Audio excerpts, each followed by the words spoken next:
Sir வணக்கம். என் பேர் தர்ஷனா என்கிற மு கவியரசு. இப்போ பார்த்தீங்கன்னா எழும்பூர் 61வது வார்டில் மண்டலம் 5 பெருநகர சென்னை மாநகராட்சி மண்டலம் 5 61வது வார்டில் சாலையோர கடைகளை அகற்றணும்னு சொல்லிட்டு சென்னை பெருநகர மாநகராட்சி ரொம்ப மும்முரம் காட்டி கடந்த ஒரு 15 நாட்களுக்கு முன்னாடி திடீர்னு எந்த அறிவிப்பும் முன்னறிவிப்பு இல்லை. திடீர்னு கடைகளை அகற்றணும் அப்படின்னு சொல்லிட்டு காவல்துறை உதவியோட மிகுந்த காவல்துறை உதவி ரொம்ப போஸோடு கடைகளை அகற்றணும்னு சொல்லி ரொம்ப கட்டாயப்படுத்தி அங்கே இருந்த ஆக்கிரமிப்புலாம் திடீர்னு அகற்றுறாங்க.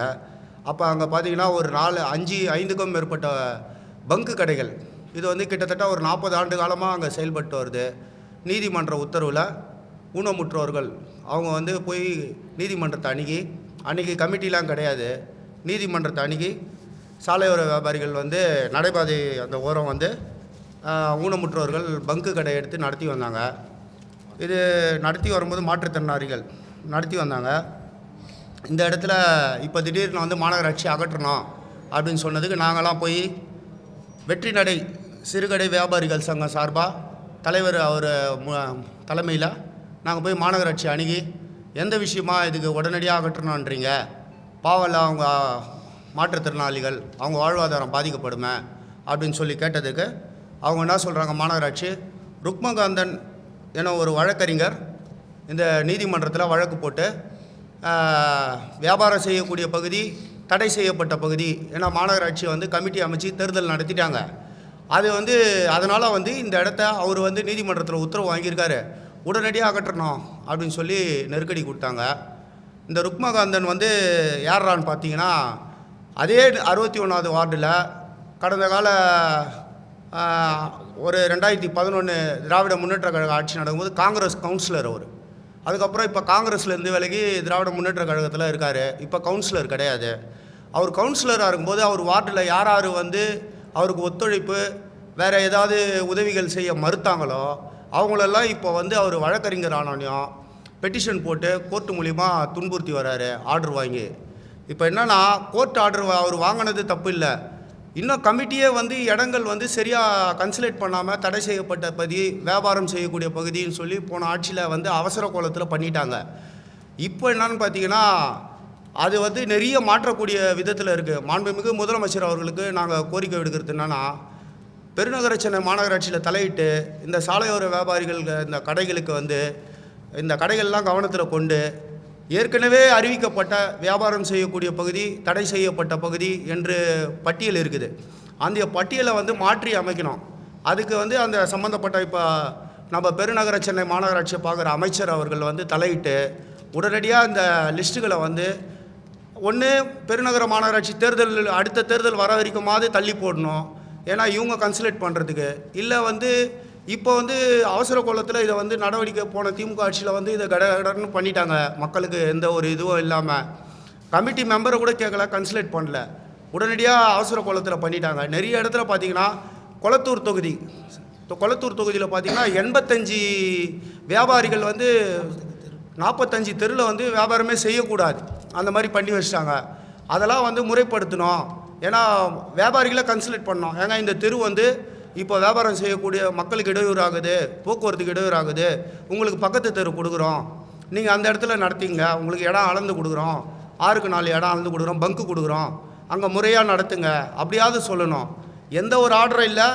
மத்திய அரசு கொண்டு வந்த சட்டம் கையில் இருக்குது மாநகராட்சிக்கு. ஆனால் வாழ்வாதாரத்தை மாற்றுத்திறனாளிகள் வாழ்வாதாரத்தை பாதுகாக்கிற எண்ணம் கிடையாது. எங்களுக்கு ஆர்டர் வந்திருக்குங்க நீதிமன்றத்துலேருந்து, எரிக்ஷன் பண்ணோம், உடனடியாக பண்ணி ஆகணும் அப்படின்னு சொல்லிட்டு கடகட்டுன்னு பண்ணுறாங்க. ஆகையினால இப்போ நீங்கள் பார்த்தீங்கன்னா இந்த பேந்தியன் சாலையில் எழும்பூர் தாய்சேய் மருத்துவமனை இருக்குது. அந்த மருத்துவமனையாண்ட பார்த்தீங்கன்னா ஒரு 5க்கும் மேற்பட்ட பங்க் இருக்குது, ஒரு 10க்கும் மேற்பட்ட தள்ளுவண்டி வியாபாரிகள் இருக்காங்க. இவங்களெல்லாம் உடனடியாக அகற்றணும் அப்படின்னு சொல்லிட்டு ஒரு 15 நாள் முன்னாடி அவசர கோலத்தில் பண்ணாங்க. அதை எதிர்த்து நீதிமன்ற உத்தரவுன்னு காமிச்சாங்க. நீதிமன்ற உத்தரவு மாற்றுத்திறனாளிகளுக்கோ அல்ல சிறு வியாபாரிகளுக்கோ அவங்க கவனத்துக்கே வராது. எதிர்த்தரப்பில் நீதிமன்ற உத்தரவு வாங்கியிருக்காரு, எரிக்ஷன் ஆர்டர் இது அகற்ற சொல்லி.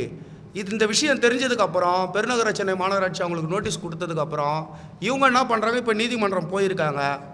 இந்த இந்த ஆர்டரை வந்து எங்களை கன்சல்டேட் பண்ணாமல் போட்டிருக்கீங்க, எங்களோட கவனத்துக்கு வரல, ஆகையினால நாங்களும் இந்த வழக்கில் வந்து கலந்துக்கிறோம், ருக்மகாந்தன் அவர் போட்ட வழக்கில் நாங்களும் வந்து எதிர்த்தரப்பாக கலந்துக்கிறோம் அப்படின்னு சொல்லிட்டு கடந்த ஒரு 5 நாட்களுக்கு முன்னாடி வழக்கு பதிவு செஞ்சு பதிவு நம்பரை பெற்றிருக்கோம். பதிவு நம்பர் பெற்றிருக்கோம். அது பார்த்தீங்கன்னா WP 2942/8/2026 வழக்கு எண்ணில் நாங்கள் சேர்ந்துருக்கோம். யார் சார்பாக வெற்றி நடை சிறுகடை வியாபாரிகள் சங்கத்தின் மூலிமா இவங்க மாற்றுத்திறனாளி வாழ்வாதாரத்தை கருத்தில் கொண்டு ருக்மகாந்த வழக்குக்கு நாங்கள் போய் சேர்ந்துருக்கோம். எதுக்குன்னா மாநகராட்சி வந்து இப்போ இதை எடுத்துன்னு போய் நாங்கள் மாநகராட்சியில் சென்னை கமிஷனர்கிட்ட காட்டுறோம், பெருநகர சென்னை மாநகராட்சி கமிஷனர்கிட்ட. அவர் என்ன சொல்கிறாருன்னா, எங்களுக்கு அதெல்லாம் தெரியாது, அங்கே ஆர்டர் வச்சுருக்காரு அவர் இது என்கரேஜ்மெண்ட் பண்ணுறதுக்கு. ஆமாம் சார், ஆமாம் ஆமாம். இல்லை சார், அது ஆர்டர் என்ன கொடுக்குறாங்கன்னா ஜட்ஜஸ்ஸு, நீங்கள் வந்து நிரந்தரமாக இங்கே வச்சுக்கலாம் அப்படின்னு கொடுக்கல. உங்களுக்கு கமிட்டி அமைப்பாங்க, கமிட்டி அமைச்சு கமிட்டி மூலியமாக அமைச்சிட்டாங்க, அவங்க மூலிமா முடிவு எடுக்கட்டும். இல்லை, அது வந்து நீங்கள் செயல்படாத ஒரு கமிட்டியாக இருக்குது. என்னென்னா தேர்தல் பல லட்ச ரூபாய் செலவு பண்ணி மாநகராட்சி தேர்தல் வச்சாங்க, கமிட்டி மெம்பரை இது பண்ணாங்க, தேர்ந்தெடுத்தாங்க, எல்லாம் நடத்துனாங்க, தேர்ந்தெடுத்தாச்சு. அந்த கமிட்டியே வந்து ஒரு ஜோனில் கூட்டுறதே கிடையாது, கமிட்டி மெம்பரை வந்து கன்சல்ட் பண்ணுறது கிடையாது, ஆய்வு கேட்கறது கிடையாது. இந்த தெருவில் வந்து இத்தனை வியாபாரி இருக்காங்க, இவங்களை உடனடியாக மாற்றி பக்கத்து அந்த அடையாள அட்டையை வந்து சம்மந்தப்பட்ட எக்ஸிக்யூட்டிவ் இன்ஜினியர் அவரே மதிக்க மாட்டேறாங்க. இதெல்லாம் ஒரு அட்டையே கிடையாதுங்கன்றாரு. பெருநகர சென்னை மாநகராட்சியில் அந்த அட்டையை வந்து காமிச்சா எரிக்ஷன் வரும்போது, சார் எனக்கு அட்டை கொடுத்துருக்கீங்க பெருநகர சென்னை மாநகராட்சியில், இந்த அம்மா மாற்றுத்திறனாளி, அவங்க கடை, அவங்களுக்கு அட்டை இருக்குது, 20 வருஷமாக அந்த இடத்துல அவங்க டிஃபன் கடை நடத்துகிறாங்க, இல்லை தேநீர் கடை நடத்துகிறாங்க, அவங்கள எப்படி சார் உடனடியாக காலி பண்ண சொல்கிறீங்க, அவங்களுக்கு மாநகராட்சி அங்கீகார அட்டை கொடுத்துருக்கு. ஏங்க அது ஒரு அட்டையே கிடையாதுங்க, அதெல்லாம் வச்சு ஒன்றும் பண்ண முடியாது சார், நீதிமன்ற உத்தரவு இருக்குது சார். விற்பனை குழு பார்த்தீங்கன்னா கடந்த கால ஆட்சியில் வந்து அவசர கோலத்தில் தேர்தல் நடத்துகிறாங்க. தேர்தல்லையே பார்த்தீங்கன்னா ஆளுங்கட்சியை சார்ந்த ஒரு 3 நபர் தேர்ந்தெடுக்கப்பட்டாங்க அன்றைக்கி இருந்த பலத்தை வச்சு. அதுதான் சார், வியாபாரிகளும் இருக்காங்க. வியாபாரிகள் வந்து 2 வியாபாரிகள் இருக்காங்கன்னா 3 பேர் வந்து கட்சியை சார்ந்தவங்க இருக்காங்க. அது இல்லாத 7 நபர்கள் வந்து வெளியிலேருந்து பொதுநலவாதிகள் தேர்ந்தெடுக்கிறாங்க. ஒரு பத்திரிகையாளர், ஒரு ரிட்டையர்டு வந்து போலீஸ் ஆஃபீஸர், அந்த மாதிரி தேர்ந்தெடுக்கிறாங்க. அதில் 3 பேர் வந்து கட்சிக்காரங்களே இருக்கிறாங்க. அவங்க என்ன சொல்கிறாங்கன்னா அதிகாரிக்கு சப்போர்ட்டாகவே இருக்காங்க. சார் எடுத்துகிட்டு போட்டோம் சார், உங்களுக்கு என்ன சார் பிரச்சனை சார்? அப்படி இல்லை சார், அவங்க வந்து மாற்றுத்திறனாளி, அந்த அம்மா பிள்ளை இல்லை குட்டி இல்லை, அவங்க அந்த கடையை நம்பி தான் வாழ்ந்துட்டுருக்காங்க. அவங்கள வந்து திடீர்னு அங்கேருந்து அகற்றுனா அவங்க எங்கே சார் வியாபாரம் பண்ணுவாங்க சார்? அடுத்த தெருவுக்கு போக சொல்லுங்கள் சார். அடுத்த தெருவில் எதுவுமே இல்லை சார், அந்த சாலையில் வந்து மக்கள் 6 மணிக்கு மேலே நடமாட்டமே இல்லை.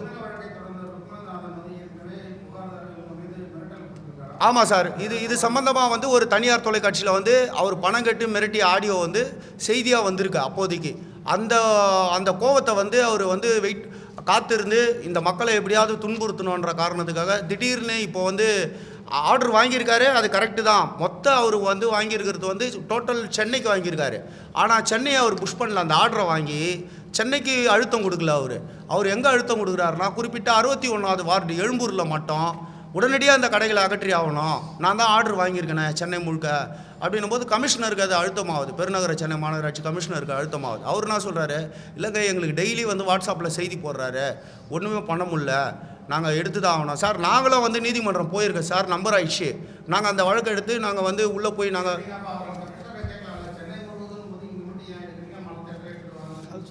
அதுதான் அவர் சொல்கிறாரு.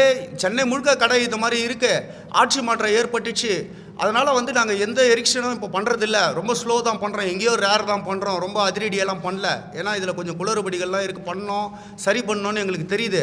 ஆனால் என்னென்னா சம்மந்தப்பட்ட 61வது வார்டில் மட்டும் ருக்மகாந்தன் டெய்லி வந்து அந்த வியாபாரிகள் வியாபாரம் பண்ணும்போது, இல்லை வந்து அங்கே ஒரு கூட்டம் நிற்கும் போது ஃபோட்டோ எடுத்து உடனே எனக்கு அப்டேட் பண்ணுறாரு. நீதிமன்ற உத்தரவு இருக்குது, அதை உன்னால் கடைப்பிடிக்க முடியலாம், நீங்கள் எதுக்கு கமிஷனர் மாநகராட்சி எதுக்கு செயல்படுது அப்படின்னு சொல்லிட்டு எனக்கே நேரடியாக செய்தியாக போடுறாரு சார்.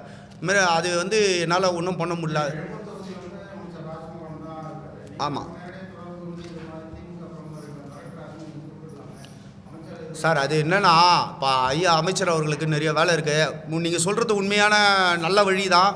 நாங்கள் என்னென்னா சரி, அவர் அமைச்சர் வேறு வழியில் போயிட்டுருக்காரு, அவர் பிஸியான நேரமாக போயின்ட்டுருக்கு, அவரை இதுக்காக இது பண்ணக்கூடாது. எங்கே போனாலும் என்ன சொல்கிறாங்கன்னா அது உண்மைதான் சார். நாங்கள் கமிஷனர் அணுகுறதுக்கு கமிஷனர் என்ன சொல்கிறாருனா, சார் இது அரசியல்வாதி சம்மந்தப்பட்டதோ இல்லை அரசு சம்மந்தப்பட்டதோ கிடையாது சார், நேரடியாக நீதிமன்றம் தலையிடுது, நீதிமன்றம் எரிக்ஷன் ஆர்டர் கொடுக்குது. ஆமாம் சார், நீதிமன்றம் எரிக்ஷன் ஆர்டர் கொடுக்குது, நாங்கள் அதை சேலஞ்ச் பண்ணி நாங்களும் நீதிமன்றத்தில் இம்ப்ளிமெண்ட் ஆகிக்கிறோம் சார். அந்த வழக்கில் எங்களுக்கு டைம் கொடுங்க சார், WP நம்பர் ஆயிடுச்சு, நாங்கள் இம்ப்ளிமெண்ட் ஆக போகிறோம், எங்களோட கருத்தை கேட்கட்டும் நீதிமன்றம், அப்புறம் எரிக்ஷன் ஆர்டர் கொடுத்தா நாங்கள் நீதிமன்றத்தில் முறையிடுறோம், வியாபாரம் ஓரளவுக்கு நல்லா நடக்கக்கூடிய பகுதியாக எங்களுக்கு ஒதுக்கி கொடுங்க அப்படின்னு நீதிமன்றத்து மூலிமா உத்தரவு வாங்கின்னு வரோம். அப்புறம் நீங்கள் எங்களுக்கு வாழ்வாதாரத்துக்கு வழி பண்ணுங்க சார்னா.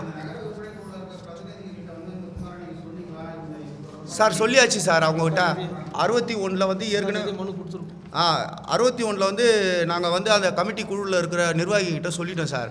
நிர்வாகி குழு எங்கன்னா மண்டலம் 5 வந்து பார்த்திங்கன்னா மின்ட்டு பிரிட்ஜாண்ட இருக்குது, ராயபுரம் கிட்ட இருக்குது. அங்கே வந்து அவங்க 5 என்ன பண்ணுறாங்கன்னா, அங்கே இருக்கிற வந்து திமுக பிரமுகர் தான் ஒரு 3-4 பேர் கமிட்டி மெம்பராக இருக்காங்க.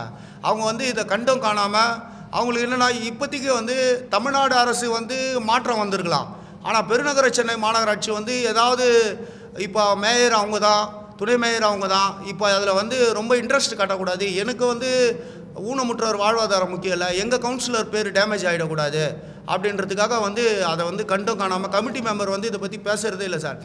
பொதுவாகவே சென்னையில் பார்த்திங்கன்னா எந்த கமிட்டியும் வந்து முறையாக வாரத்துக்கு ஒரு முறை கமிட்டி நடக்கணும், இல்லைனா 15 நாட்களுக்கு ஒரு வாட்டி கமிட்டி நடக்கணும், RDC தலைமையில் நடக்கணும்.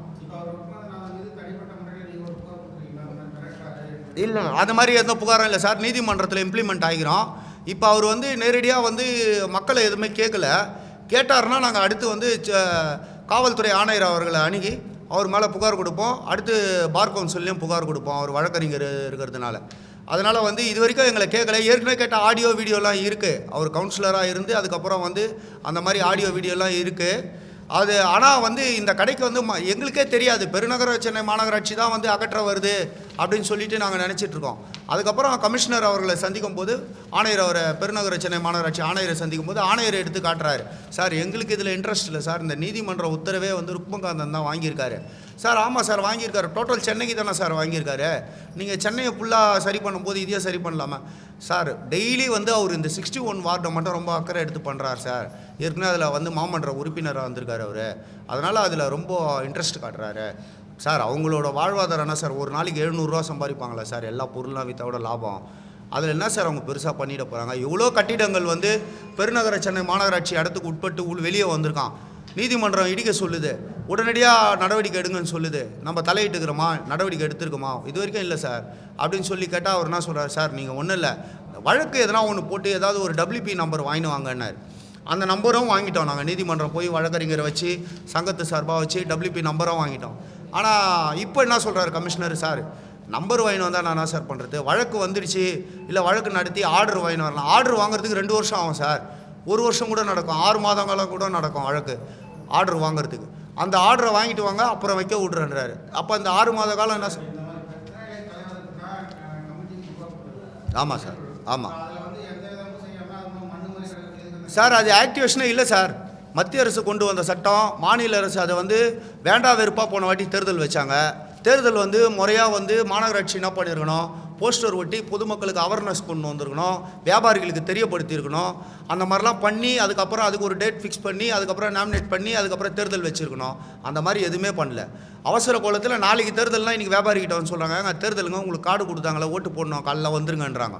அப்போ தான் வியாபாரிகளுக்கு நிறைய பேருக்கு அவேர்னஸ் வருது, ஓ இப்படி ஒரு தேர்தல் இருக்கா அப்படின்னு மாநகராட்சியில். அது அவசர கோலத்தில் எந்த ஜோன்லேயுமே பார்த்திங்கன்னா மண்டல அலுவலகத்தில் அதை முறைப்படுத்தலை. இன்னும் வழக்கு தொடுத்துருக்கோம், இப்போ வழக்கு தொடுத்துருக்கோம்.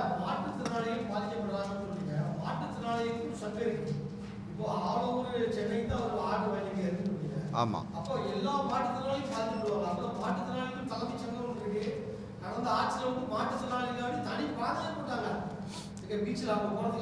ஆமாம் ஆமாம் ஆமாம் ஆமாம்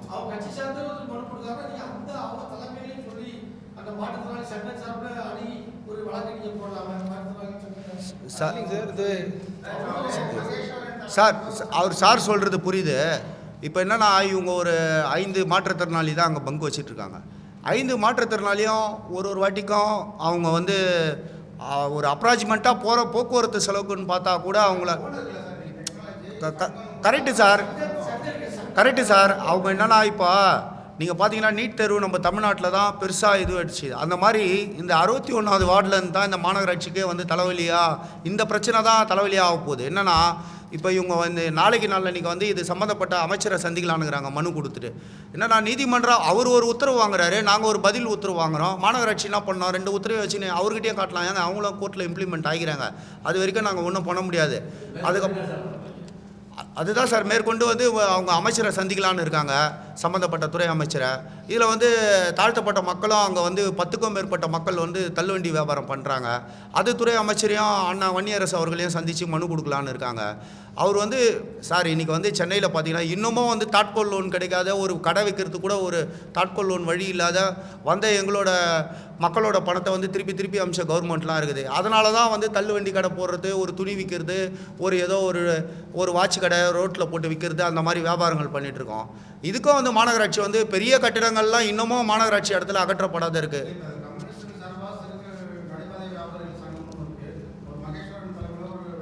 ஆமாம் இருக்குது சார். அதுதான் சார் நாங்கள் இணைத்து போராட்டம் கூட நாங்கள் பண்ணுறதுக்கு எல்லோரும் ரெடி தான் சார். எல்லாரையும் அணுகலாம், போராட்டம் பண்ணலாம். அவர் என்ன சொல்கிறாருன்னா, கமிஷனர் ரெடியாக செஞ்சிச்சு அவரோட ஒப்பீனியன் கேட்குறோம். சார் இது விஷயமா என்ன சொல்கிறீங்க அப்படின்னா, சார் இதில் எதுவுமே நாங்கள் பண்ணுறதுக்கு ஒன்றுமே இல்லை, நீதிமன்ற உத்தரவு இருக்குது, அவர் ஆர்டர் வாங்கிட்டார். அந்த ஆர்டருக்கு நீங்கள் ஏதாவது கோர்ட்டில் போயிட்டு ஏதாவது ஒரு நம்பர் பண்ணி பதில் ஆர்டர் வாங்கிட்டு வாங்க, நான் வந்து ஸ்டாப் பண்ணி வைக்கிறேன் சார், வேறு வழியே கிடையாது. சார் மேயர் வந்து இப்போ வந்து ஆட்சி போனதுலேருந்து அவங்க பெருசாக இன்ட்ரெஸ்ட் காட்டுறதில்ல சார் எந்த விஷயத்துலையுமே. அவங்க சொன்னாலும் அதை வந்து கேட்க மாட்டாங்க அப்படின்றது அவங்களுக்கு தெரியுது. நிறைய இடத்துல வந்து இப்போ மேயர் ஆட்சி போனதுனால மேயர் சில விஷயத்தை கண்டுக்கிறது இல்லை, அரசு அலுவலர் அவங்க சொன்னால் கேட்கறது இல்லை, அந்த மாதிரி விஷயமா போயிட்டுருக்கு அவங்களுக்குள்ள. அதனால் மாநகராட்சியில் வந்து நாங்கள் இப்போ மேயரை பார்த்து மேயர் சொன்னாலும் வந்து அந்த மண்டல அதிகாரி என்ன சொல்ல போகிறாரு, ஜோனல் ஆஃபீஸர், மேடம் அது வந்து கோர்ட் ஆர்டர் மேடம், அதில் ஒன்றும் பண்ண முடியாது மேடம், ருக்மந்தன். நாங்கள் மேயரை பார்த்தோம்னா இப்போ வேறு மாதிரி சாயம் பூசப்படுறோம் அந்த கடைங்களுக்கு. இவங்க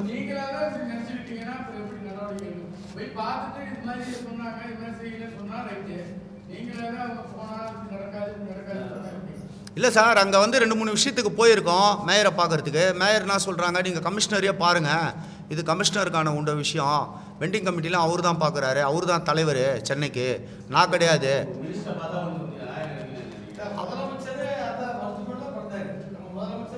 ஆமாம் சார், ஆமாம் சார்.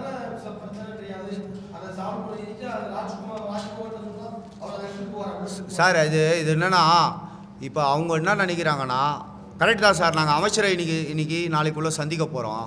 உங்கள்கிட்ட எதுக்கு வந்து நாங்கள் வந்து இந்தியாவின் வந்து ஜனநாயக தூணில் உங்கள் தூணும் ஒரு பெரிய தூண். அதனால் வந்து உங்கள்கிட்ட சொன்னால் ஏதாவது இந்த மக்களுக்கு வந்து ஏதாவது ஒரு விடிவு காலம் பிறக்கும். இது செய்தியாச்சுன்னா அரசு அலுவலகங்கள் அரசு துறைக்கு வந்து போய் சேரும் ஈஸியாக. இப்போ இவங்க 4 பேர் போய் இன்றைக்கி சட்டமன்றத்தில் வந்து அமைச்சரை சந்திக்கணும்னு போகிறாங்கன்னு வச்சுங்களேன், இன்றைக்கி விட மாட்டாங்க. இன்றைக்கிற சூழல் நீட் தேர்வு போயிட்டுருக்கு, ஏகப்பட்ட பிரச்சனை போயிட்டுருக்கு. சட்டமன்றத்துக்கு அவங்க 4 பேர் போய் பார்க்கணுன்னா அதுக்கே பெரிய இதுவாகிடும். உங்கள் மூலிமா செய்தி வந்தால் அவங்களுக்கு ஏதாவது ஒரு வாழ்க்கையில் ஒரு மாற்றம் கிடைக்கும்ன்றதுக்காக தான் நாங்கள் இதை நாடி வந்தோம், பத்திரிகை துறையை. என் பேர் தர்ஷனா என்ற கவியரசு சார்.